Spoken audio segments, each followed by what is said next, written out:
Chapter 6. Chapter 6. Cold cocked. Cold cocked. That's a funny word. Day and night I worked on the student newspaper. The Shield became my passion, my lifeline. In my mind, I was Lou Grant, the head honcho calling all the shots. However, to my credit, I never got drunk with power. Never. I respected those who wanted to help me. They didn't have to, rather they chose to. During that time, I really learned how to get people to work for you. It was all about motivation. You had to give them a reason to want to help you succeed. The people working for you, your employees, genuinely had to like and care about you. This is where those Dr. Phil interpersonal communication classes actually kicked in. People thrive on praise. All they want to be told is they're doing a great job. Throughout my life, I never felt that I was better than anybody else. I realized that we were all in this together. You get out of this world exactly what you put into it. It's just that simple. That was never taught to me by my dad or the Fruitinator, aka his mom, but rather something that just seemed instilled in me. That's why most people in power tend to be, insert expletive here, they never put anything into it. They simply take the shortcut. These people are scared to death of being exposed because, as elementary as it is, what goes around comes around. All right, then this is I think 2000, either 2000 Russo or 2005 Russo. He goes on to say, I've learned something in the past year of being a Christian. In my life, after being saved, God's systems of checks and balances is so prevalent that sometimes it's scary. It goes back to the what goes around comes around thing. The principle is simple. You live your life as Jesus did. You take steps forward. You live your life in the flesh. You go backwards. Trying to live my life in Jesus has been the most difficult thing I've ever had to do. And I use the word had because in this big scheme of things, there is no other way. If you want to fulfill your life as God meant it to be, the moment He created you, you must follow His example set by His Son. Many people don't understand this, but one of the secondary reasons Jesus was sent to earth was to be the model for how we should be about going about or living about our everyday lives. Each moment we exist on this earth. Go find the nearest Bible and read your four Gospels, Matthew, Mark, Luke, and John. They serve as the blueprint for how we should act as human beings. It's all right there. Love, understanding, forgiveness, compassion. Every trait our Christ wore like a crown when He walked the face of the earth is all right there for us to inherit. And to be blunt, God doesn't pull any punches either. He clearly states it's either His way or the highway. But He does give us freedom to choose. The same freedom He gave to Adam and Eve from day one. It's what we do with that choice that determines everything. I know that for the better part of 40 years when I was presented with that choice, my answer was, thank you anyway, don't want any. And I didn't get any either. No peace, no love, no hope, no patience, no understanding, no nothing. A big fat goose egg. Now, was this God's fault or mine? He clearly gave me the instructions, the Gospels, and I chose not to follow them. Do you ever stop to think that when things aren't going well, it may be because you are doing something you aren't supposed to be doing? And subconsciously, you know it? That is so true. That is so true. I feel that a lot of times. For the past 6 months, I've been spending a lot of my time counseling some of the wrestlers and problems that they're having both inside and outside the business. Whether those problems are job-related, relationship-related, or money-related, I find the same pattern over and over again. They're doing something in their lives they shouldn't, and know they shouldn't. They're doing something in their lives they know they shouldn't, and... oh, wow, let me read that again. They're doing something in their lives they shouldn't, and know they shouldn't be doing. From drugs to alcohol to adultery to not giving in to forgiveness, they are not living their lives according to God's will. Put this theory to the test. The next time you're having a problem, stand in front of the mirror, take a long look at yourself, and see if you can find that problem within. See if it may come back to something you are doing. We must all point the finger at ourselves because none of us are perfect. We're human.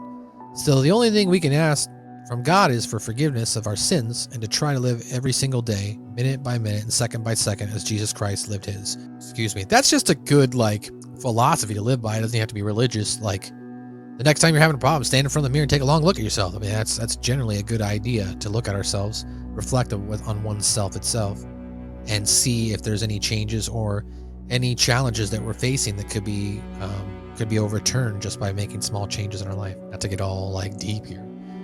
So he goes on to say, now back in his 1998-2000 Russo, when he originally wrote the book, or the original notes, it says, I also discovered something about myself during those Shield days. I thrived on controversy.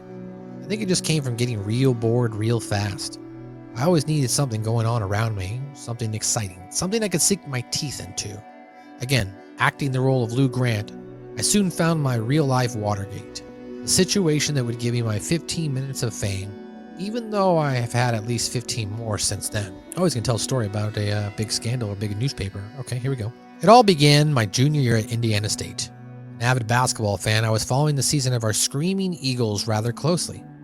My fraternity was a big supporter of the team, and a few of the players were even frat brothers. Over the course of the year, a strange pattern began to develop. Two of the best players on the team, Clarence James and Thurber Davis, were confined to the Pine for the majority of the games.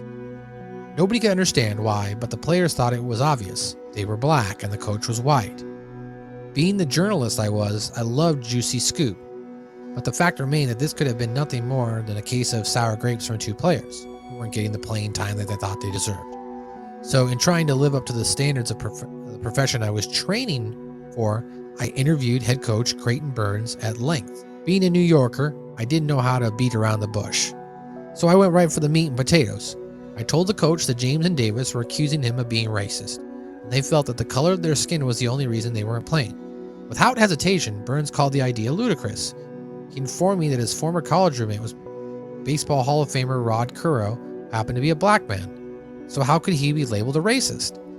Now, I must admit, Burrs was rather convincing. Perhaps as convincing as James and Davis. So even though I wanted to break the big one, I had nothing more than a case of he said, she said. That was until my deep throat came forward. With the story all but dead, I was approached in the strictest of confidence by one of the white players on the team. The guy confirmed everything James and Davis had told me. He even went as far as to say that Coach Burns has told white players to stay away from James and Davis. The player then added that if the coach ever found out that he had come to me with this information, his scholarship and college career would be over. What was a young journalist to do? Well, again, controversy being my middle name, I went with the story. Without revealing my source, the headline of the next issue of the Shield read, Creighton Burns is the final curtain falling. Only 21 at the time, I had no understanding of the implications of my story. Living in the Northeast all my life, I had no idea what the black-white issue was. But in the Midwest, I soon learned it was serious business. Okay, so then here's what he says later in life as his amendment notes. He says, reliving for a moment my first real brush with racism, I'm immediately filled with hurt when I think of a person who, while working in the World Championship Wrestling, publicly labeled me as a racist simply to gain leverage in a lawsuit against the company.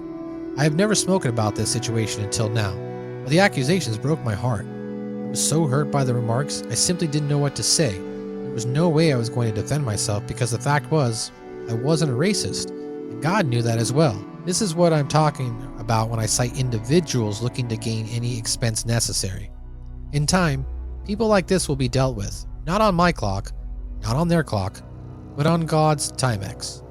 My role in working with Christ is simply to forgive, and I have. Let me clearly state that in my Shield article, I never any time suggested that Coach Burns was racist. That wasn't for me to decide. I simply presented the facts, both sides of the story, and let the readers decide for themselves. Call me naive, but I really had no idea what I was getting myself into. To me, it was just a story. Well, before I knew it, it was all over the local radio and newspapers. It was huge news for the small city of Evansville. People from all types of media were calling me, and I swear to you, I had no idea what the big deal was, nor did I know that story was going to even get bigger. A few days after the story broke, 3 white basketball players from the team knocked on my apartment door. They said they wanted to talk to me about my article, so I asked them to step into a nearby laundry room off the hallway so that way we wouldn't disrupt my roommates. Well, as soon as I set foot in the room, one of the players hauled off and cold clocked me, punched me square in the face. I never saw it coming. It was the first, last, and only time in my life I had ever been hit. I think I went down. I honestly don't remember, but as soon as I gathered myself, I dragged myself back to my apartment. There, my 4 fraternity brothers were waiting, and it was on. In the days that followed, the fraternity as a whole decided to boycott all the men's basketball games. It was getting really ugly, and eventually the dean had to step in. In the end, it all worked out, but I'll never forget that feeling. I loved every minute of it. It was such a rush. I don't think it had so much to do with being in the spotlight. It was the controversy that was exciting. It was unpredictable. Years later, I would realize it was one of the I would realize it was that one incident that forever instilled the flair for the dramatic in my very being.